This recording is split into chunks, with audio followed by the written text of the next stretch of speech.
जय हिंद दोस्तों। आज क्लास बहुत बेहतरीन होने वाला है। आइए देखते हैं। कह रहा है किसी वस्तु को 1 रुपए में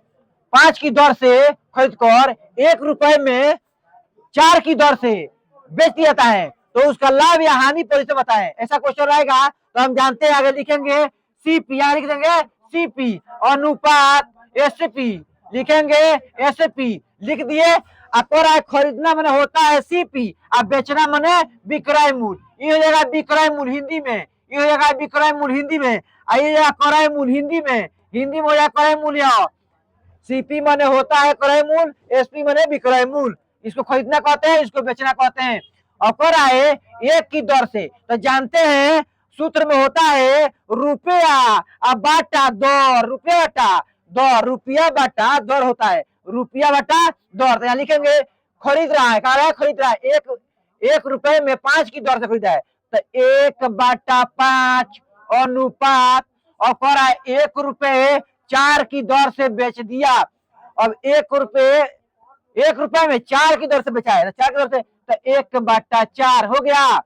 अब इसमें इस बाटा में हमको अंदाज नहीं है कि कैसे बनेगा, तो गुना करेंगे इधर उलट कर, यहाँ गुना करेंगे तिर्यक, तिर्यक गुना करेंगे 1 में 4 में, तो 4 अनुपात रेशियो में, और इसमें 5 में गुना करेंगे तो 5 आ गया। तो मतलब 4 रुपए में खरीद रहा है, 5 रुपए में बेच रहा है, अंतर कितने का, 1 का, क पर, 4 पर, क्रय मूल्य पर, अब परसेंटेज खाती, परसेंटेज या लाभ हानि 100 से गुना, तो 4 से, तो 4 से करना, 4 दूना 8, 4 पचे 20, एक मतलब 25% का लाभ, 25% का लाभ। कहे से 4 रुपए में खरीद रहा है, अब 5 रुपया में बेच दिया, तो कितना होगा,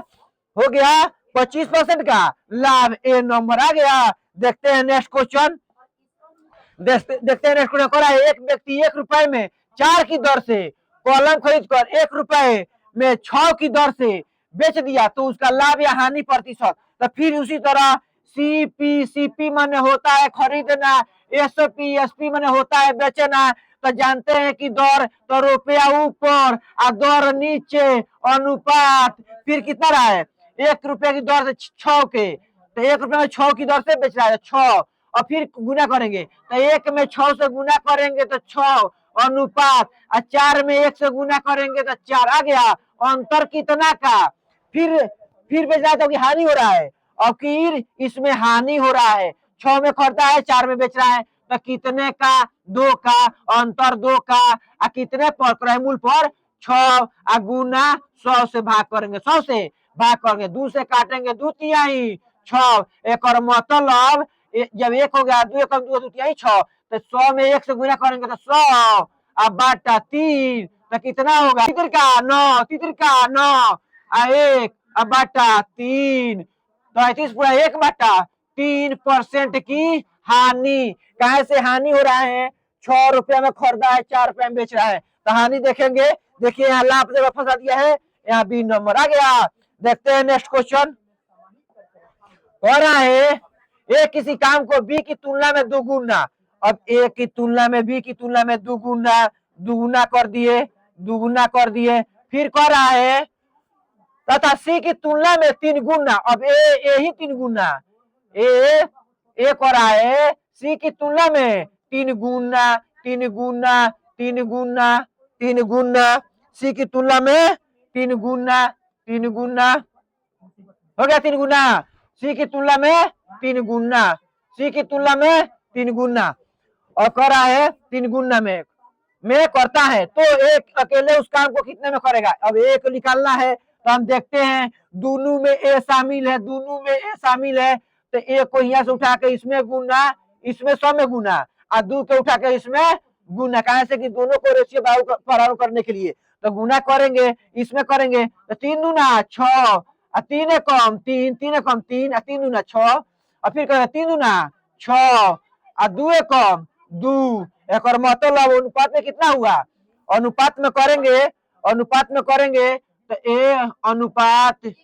बी अनुपात सी हो गया, तो ए अनुपात बी अनुपात सी, तो ए का मान है 6 दिया, ए का मान 6 दिया, इसमें ए का मान 6 दिया, तो यही को लिखेंगे 6, इसमें बी का मान 3, बी का मान 3, सी का मान 2, इसका एलसीएम कितना होगा, इसका एलसीएम होगा 6, इसका एलसीएम होगा 6 6, तो इससे भाग करेंगे कम अर्थ में कटेगा, तीनों का एलसीएम 6 होगा, तो काटेंगे तो 6 कम 6, इसमें से काटेंगे तो 3 दूना 6, कर रहा है इसे काटेंगे तो 2 तिहाई 6, एक मतलब जब कर रहे हैं और 6 आ गया, पूरा काम कितना आया 6, अब पूछ रहा है 6 पूरा काम कितना आया 6 आ गया, तो कर रहा है ए अकेले उस कार्य को कितने दिन में करेगा, तो ए का यूनिट ए दिया भाग करेंगे 6 कम 6, तो 1 से भाग करेंगे 1 मरतबे तो 6 हो जाएगा, 6 हो जाएगा। देखते हैं सी नंबर आ गया, या इस तरह देखते हैं, इस तरह दूसरा नियम से देखते हैं, दूसरा नियम से ए किसी काम को बी की तुलना में 2 गुना समय में तथा सी की तुलना में 3 गुना समय में करता है, तो ए अकेले उस काम को कितने दिन में करेगा, तो ए अनुपात बी अनुपात सी, और कर रहा है इससे बी से 2 गुना, तो बी से 2 गुना या 3 लेते हैं तो 2 से 2 गुना 6, या 2 लेते हैं तो इससे 3 गुना हो जाएगा, सी से 3 गुना हो गया 2 तिहाई 6 और 3 दूना 6 आ गया, इसका दोनों एलसीएम निकालेंगे तो 6 आएगा,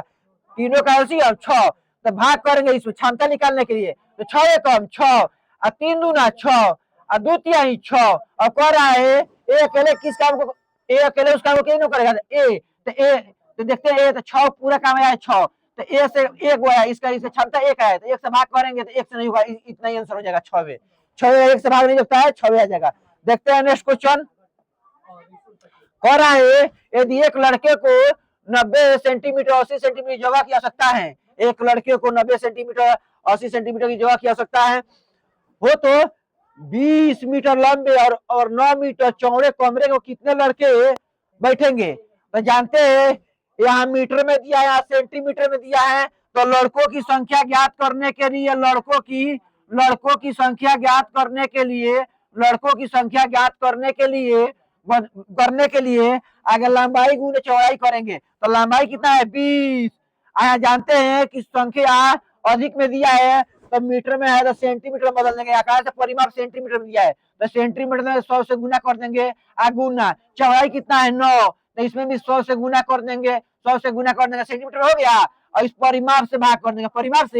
कर देंगे, 90 गुना 80 काट दिए, 0 से 0 9 से 9, और काटेंगे तो 2 गो 20 गुने 100, तो करेंगे तो 2 पर 3 गो 0 और 2 गो है 3 गो 0 हो गया, अब बटा 8 से भाग करेंगे तो 8 से भाग करेंगे तो 8 दूना 16 8 5 40 और 0, इतना देखते हैं आंसर है, देखते हैं ए नंबर आ गया। फिर देखते हैं नेक्स्ट क्वेश्चन, हो रहा है एक ईंट की माप 24 सेंटीमीटर 12 सेंटीमीटर 8 सेंटीमीटर है, 24 मीटर लंबी 8 मीटर ऊंची तथा 60 सेंटीमीटर या सेंटीमीटर दिया है, चौड़ी दीवार को बनाने के लिए कितने ईंट की आवश्यकता होगी, और ईंट की संख्या ज्ञात करने के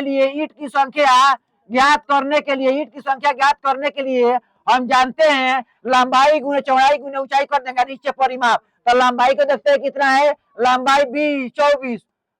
24 मीटर, तो मीटर में सेंटीमीटर का अधिक मान फेंक दिया है तो सेंटीमीटर बदल देंगे, सेंटीमीटर बदलने के लिए 100 से गुना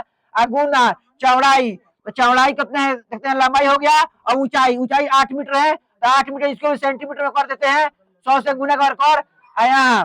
अब यहाँ 60 सेंटीमीटर चौड़ी है, 60 सेंटीमीटर, तो सेंटीमीटर पहले ही दे दिया, तो भाग नहीं करेंगे, अब कहा है परिमाप, तो 24 गुने 12 गुने 8, तो देखते हैं 24 खत्म, 12 से नहीं 8 से 8 खत्म, 12 पचे 60, 5 पर 1 गो 2 गो 3 गो 4 गो 0, 5 पर 4 0, 5 पर 4 0 50, देखते हैं दिया है हाँ ए नंबर आ गया। देखते हैं नेक्स्ट क्वेश्चन, अगर दोस्तों वीडियो अच्छा लगा तो चैनल को सब्सक्राइब कीजिएगा, दोस्तों का शेयर कीजिएगा। जय हिंद।